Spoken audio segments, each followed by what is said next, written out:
And so she noticed that he was always very abusive, very aggressive towards them, but he was sweet to her.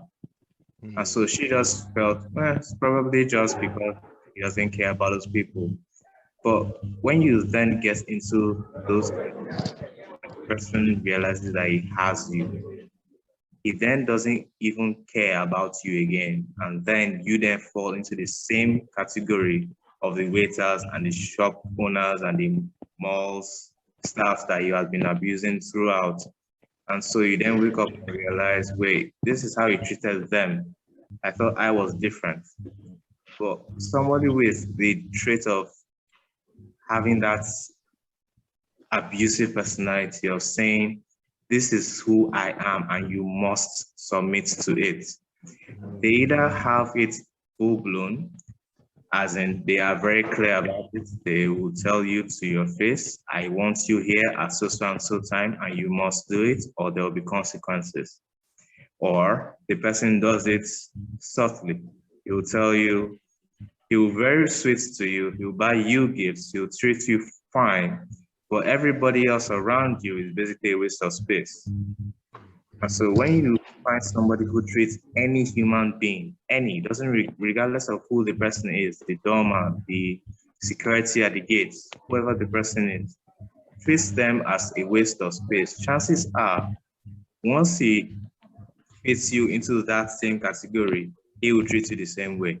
So that for me is the two major clearing signs to see this person avoiding.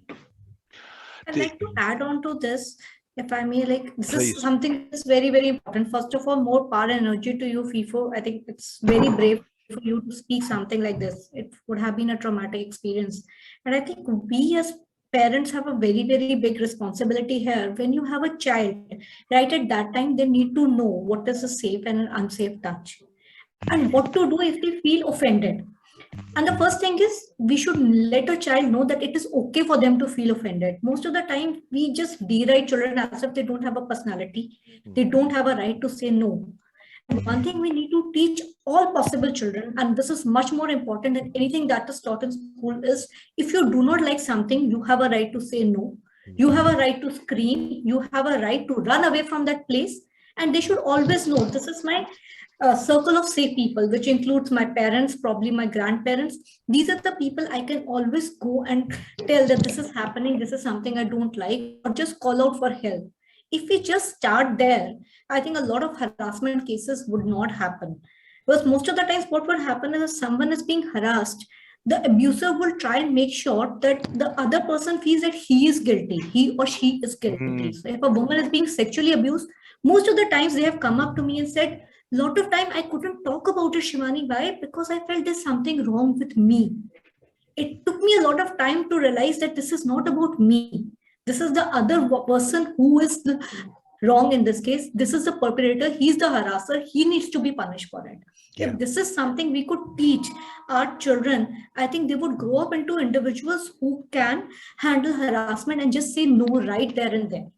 The only thing I would add to that, and FIFO, don't speak about anything you don't want to, but in FIFO's case, her parents were leaving her in the custody of her abuser, and so there are various scandals about various churches, but you know, there's a lot of abuse has gone on in the past in faith communities where trust is supposed to be high.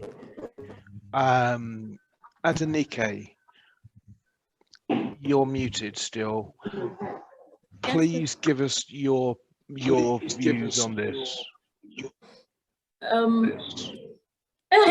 I'm sorry about people's situation, what happened with her. I've actually heard a couple of stories. It's appalling.